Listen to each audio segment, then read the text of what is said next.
Hey guys, how's it going? Before we get everything started, I'm gonna kind of give you a small little briefing. I'm going to be launching a new series with my buddy Cody. I think he's kind of new to the whole Legendarium of Tolkien, and we came up with this idea that we're going to try and track down as much of the Legendarium as possible when it comes to like books and writings and Funko Pops, just a little bit of everything. And I'm really excited because I think that we're going to come to appreciate the Legendarium so much more of Tolkien. It's kind of funny that we decided to do it, obviously on the day after the passing of Christopher Tolkien, J.R.R. Tolkien's son, obviously. And we both just kind of felt it right that we honor the Tolkien family by proliferating as much as we can with their material. And if by any strange reason that someone hasn't heard or read or watched the movies of such a prolific writer, and we just are doing this because we're just so excited and we love the story of Middle-earth, and it's just going to be a fun time. This is obviously all just to honor the Tolkien family and Christopher as well, and everything that he sacrificed to be able to get his dad's work out there. Quite an amazing person who would spend so much of his time, of his life, dedicated to his dad's work, and really just making sure that it lives on so many generations can enjoy the story that his dad put together and wasn't really able to fully finish either. So we have a lot to thank for him. Anyway, we're going to put this on pause until Cody gets here. Okay, so here we are. We're in Cody's car, getting ready to go. We decided, what perfect day than today, the day after the passing of Christopher Tolkien, to go and involve ourselves fully with the Legendarium of Tolkien's work between J.R.R. Tolkien and his son. So that's probably the biggest thing the reason why we want to do what we're going to do. So, Cody, you don't actually own anything in the Lord of the Rings books, though, right? Like, you know, No, not the books, just the movies. Just the movies. But you did go through it recently on Audible. Correct. I listened to everything: Hobbit, Lord of the Rings, Silmarillion, and a couple other books of it that are on Audible. I think I've listened to everything on Audible so far. Awesome. So, as you saw this tiny version of The Hobbit, which I showed you before we got in the car. What do you think you're going to be looking for when it comes to your own copy? Is this going to be something that more or less like you want, or yeah, they have a lot of different something, versions. I don't know. I love the leather idea. Yeah, and they actually had a couple of other leather-bound editions as well. Some actually kind of like older copies too, which is one of the things that I thought looked pretty cool too. There was one, like I said, that had a softer leather bound, which was pretty cool. So, oops, I just tussled the camera. You're thinking of something more like that, kind of like a larger book, or yeah, probably like a regular size full size book. See if you can get it in leather. Some form of leather. Yeah, okay. That'd be nice. Yeah, those are awesome too. And I'll kind of show you. They have one that I think most people identify as like the definitive versions as well, which is the one that has the illustrations by the ones that inspired the movies and stuff like that. So you need to take this, isn't it? Yeah, you can either take it right here or the next light. You can take it right. I don't go down Main Street because, you know, that sucks. Having to do all those loop-de-loops. But, so, I'm going to give you a little bit of history for Lord of the Rings for me. I was never really aware of Lord of the Rings. I never really cared about Lord of the Rings.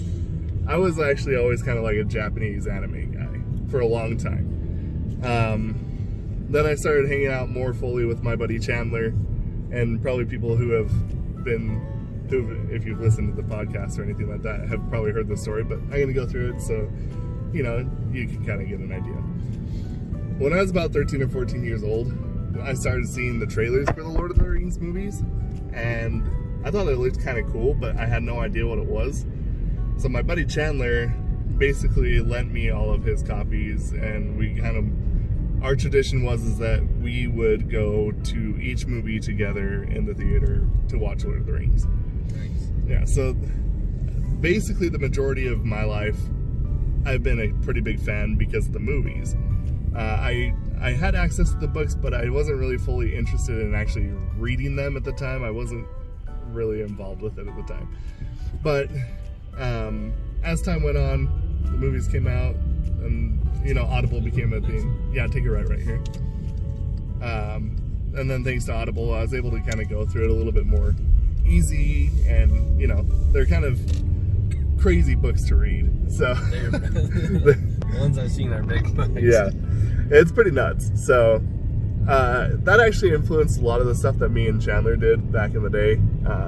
We've talked about this a lot, but when it comes to Lord of the Rings and stuff like that, back when during this time, kind of around the same area, we had a friend. It was me, my buddy Chandler, and another friend of ours. His name was Josh, and we would kind of do a Dungeons and Dragons-esque kind of thing, but we decided that instead of using boards and dice, that Chandler was the game master, and we would definitely just kind of go out and act it out ourselves with like wooden swords and stuff like that. Okay. And a lot of it was actually pretty influenced by the Dragonlance series, and there's a lot of hints of Lord of the Rings in it, and that was a big theme for us for a long time. And we probably did that live action role playing kind of thing for probably about, I would say, about 5 years or so.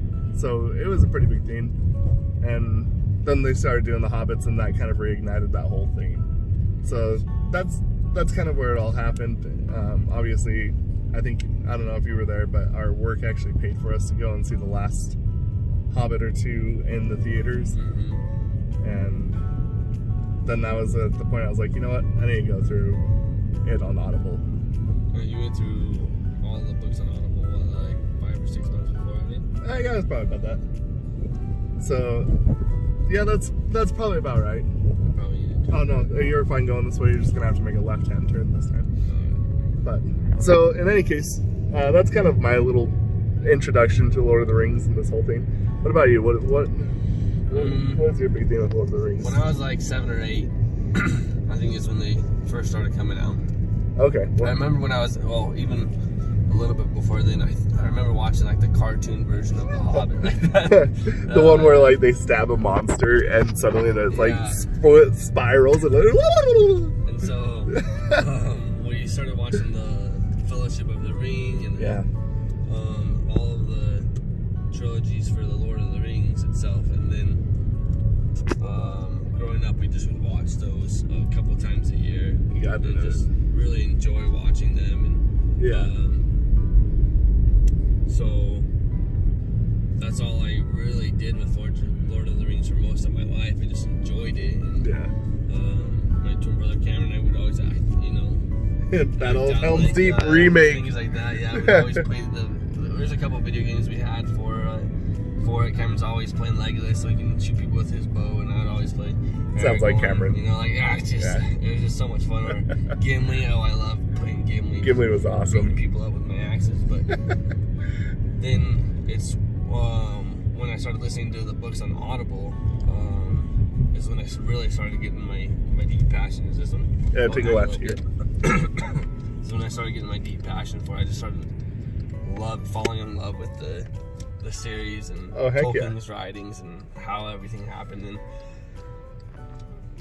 I love the extra stuff I got from the books rather than from the movies. Like, it gets a lot more. Tom Bombadil, and there's so much that I was falling in love with, and I started listening to like the Silmarillion, which I love the whole background To me, it's like the Bible of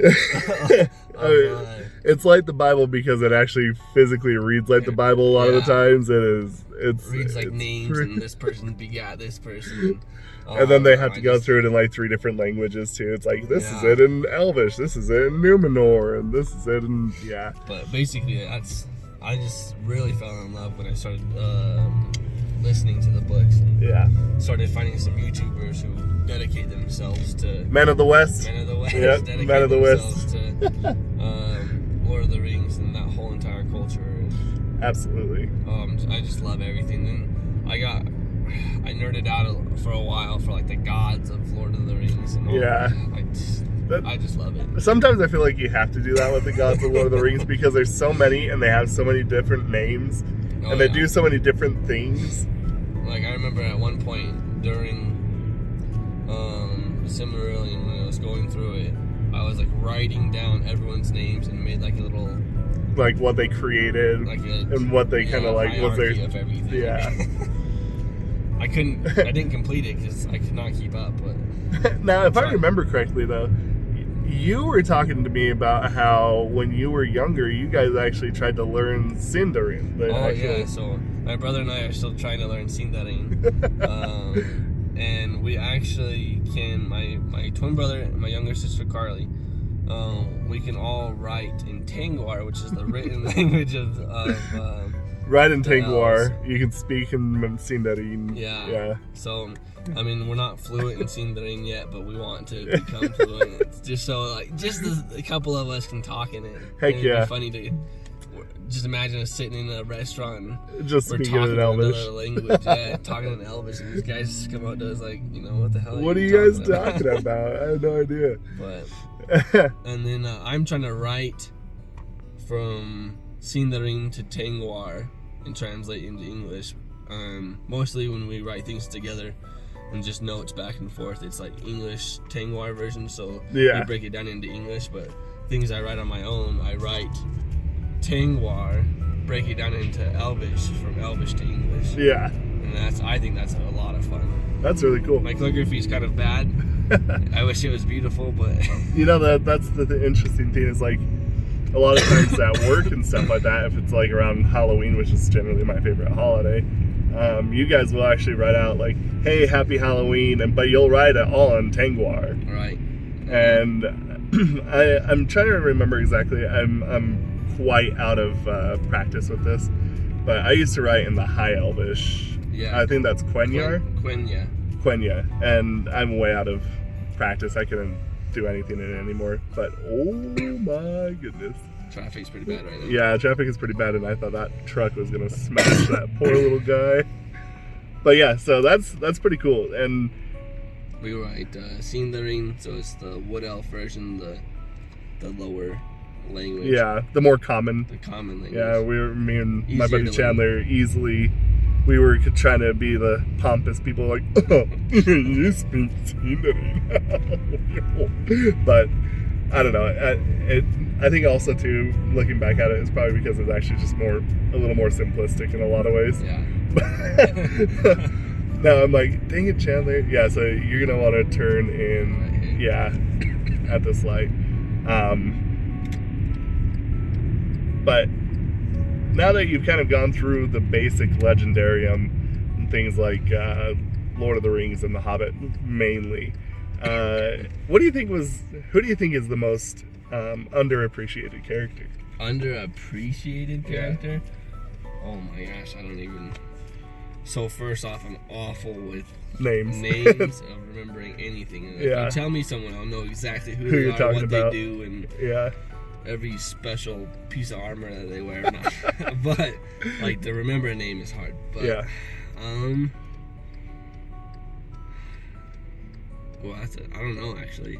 You know, I think I was kind of thinking about this earlier today when we were at work, and I think for me personally, I think probably the most underrated character might actually be Boromir. Mainly because he was quite a noble person, and he was very, very brave, and everything he did was absolutely for the honor of his family and his kingdom. But it also shows how far someone can fall at just by the power of the ring. And it was just something that to me, every single time I read it, it breaks my heart because, you know, there's a lot of times that you'll know people who, you know, are in your life that kind of take crazy paths that you kind of wish that they didn't.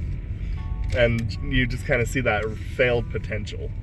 And to me, that's why Boromir is like such a key lesson all the time. You know, it breaks my heart to see when he falls.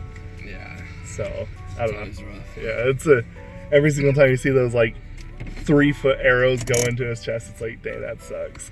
I'm gonna put my book here. We just arrived. We just arrived. All right, we're gonna go in, so we probably won't be able to do anything until we kind of get to the books, and we're gonna kind of let Cody here pick out which copy of the Hobbit he thinks he's gonna want to get. So we'll see you all here in just a second. For you, it will literally be a second thanks to the technology of, you know, phones and cameras and stuff like that. See you in a second. Bing. Well, we just got out of Barnes & Noble. Go straight. We went to the mall. We went to Target. We went to, let's see if we can find anything else. Yeah, box lunch. See if we can find any more Funko Pops. We did find a couple. We got the lucky guy over here. Got Invisible Gollum in the ring. Heck yeah. That's dope as crap. Oh, look, the police are pulling him over there. So, he did end up finding a copy of The Hobbit, which is extremely awesome. The copy that we found. It was actually one that the guy had actually left in the back from shipment this morning. And it is one of those editions that's just kind of like, you know, that is a very limited run edition. And I think, honestly, I think that's what's cool, because they had a couple of them in there. They had the, they had a 75th anniversary version, and then they had your version, and then they had that one that actually had the Dwarven that was written on it, which is all really cool. Pretty cool. Yeah, I was actually thinking you're probably going to go for that one. I almost bought the one with the title written in Dwarvish, yeah. I don't know what their language is. I forget what it's called. Yeah, me too. So, not this right, but the next right. You take. We'll go there. And yep, this is right here. But like, that's the thing that kind of like what I was saying there in Barnes and Noble, is like, there's always so many different versions. Oh, it's dark. I'm gonna poke this on. Where's it at? There we go. That one is. There's always a ton of different versions of Lord of the Rings and The Hobbit that you can always get a hold of, you know, and that's something that I think is something really cool about it, is that everyone has a different relationship with Lord of the Rings. Yeah, you're gonna go left. And then, so I feel like that there's a special copy for each person, in a sense. I wanted like a bigger leather bound book, and then the little leather bound book that you got. Yeah. They had one there, but it was beat up so bad. But I wanted a bigger one. Yeah. The one we got is actually kind of like a felty. Yeah, it's vintage. Almost feels like it was made in like the 60s or the 50s. Yeah, there's some illustrations in it. Yeah. So I'm gonna give you that little hint before you can see the book. They look pretty cool. They look do. like the 60s illustrations. Yeah. And I think that that's something that's really cool, is that a lot of times, like for example, with the copy of the Lord of the Rings that I have, I know that Lord of the Rings isn't necessarily like the children's book. Yeah, it doesn't matter. You can get in this one. You will need to turn right. But the thing that's cool about the one that you had, though, is that it clearly looks like something that is for children. Yeah. Because like the copy that I have of Lord of the Rings is extremely, like, it definitely fits. It's got a lot of the inspiration for the movie. That's where a lot of the movies actually got the illustrations from.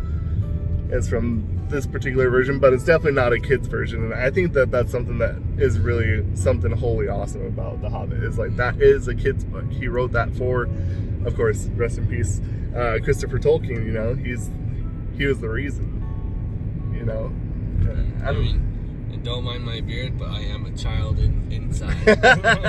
We're all children when it comes to Lord of the Rings. I love it. Just imagine it, dude. You're only like 1/100th of the age of Aragorn, so you're good. You're still a child. But we did end up finding some other Funko Pops too. We did end up finding. Yeah, I'm gonna take it right. All right. Yeah. I don't know where the heck I am. This is Arby's right here. Gotcha. Yeah.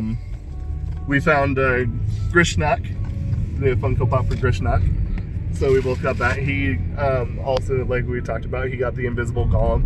I should have picked that up a long time ago when I first started thinking about picking up Funko Pops, but you know, that's, you win some, we lose some, and that's totally fine. Now there's only one. He has the one to rule them all. But yeah, you know, and that's kind of what we decided to go and look for, is just see if we can find a bunch of those Lord of the Rings pops. And we did find Gandalf the White, but we both already have that. That was your Christmas present. Thank you. Yes. I was hoping that we could find another Elrond, though. I was really kind of thinking that we could get a hold of one more Elrond, but I guess time will tell if we can end up finding another one for you at some point. But they told us they had it, but they didn't. Yeah, no, they said it's possible. Possibly. Yeah. So now you have bought your first piece of the Legendarium of Tolkien. What's going through your mind? What do you think? Well, I'm excited. Yeah. Super excited. I mean, Aaron and I were talking about it.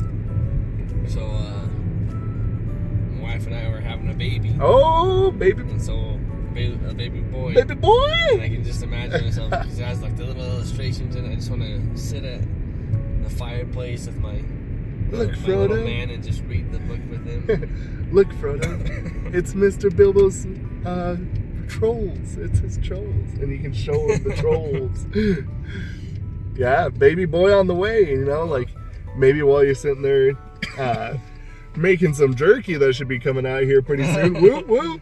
Pumping that out too. On top of that, when you're sitting there, you know, waiting for things to cook, if you're not doing anything, guess what? Bust out the Hobbit, start reading it. Yeah, absolutely. Go around the guy. Everyone only takes forever to turn left there. Get out of the way. But yeah, dope stuff, man. Yeah, you had quite the haul. Now, you didn't only get the Hobbit, though. No, not only. I also bought a nice, I don't feel like it's actual leather, but it's like... I always say it's like a soft leather, yeah, even if it's not real. Synthetic leather. Maybe even like suede, like that false suede stuff. Yeah, but it has the full trilogy of the Lord of the Rings, so you get all of it in it. Yes, it is an actual original, kind of like the original Lord of the Rings. There is no book. It is the book. Yeah, before they broke it up. Yeah. I think they did that during World War II. I could be wrong. Don't quote me on that. But don't quote us on anything. Yeah, don't quote us. We're not experts. We're fans. That's what this is. We're fans of Lord of the Rings, and that's yeah, exactly. Don't quote us on anything other than the fact that you could quote us on saying that Lord of the Rings is awesome. Sure.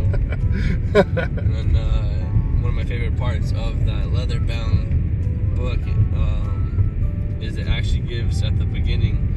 Right on that first page, it gives you all of the writings that Tolkien has done. That's going to be a big thing for us. It's like a little checklist, so yeah. we can check off every single book, every single thing he's done. That's true. And one of the things that we did get a hold of, which was pretty cool, is we found the Lost Tales.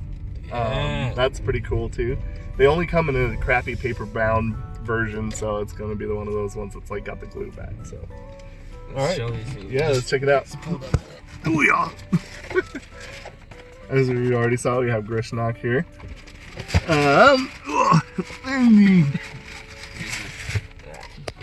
Look at that.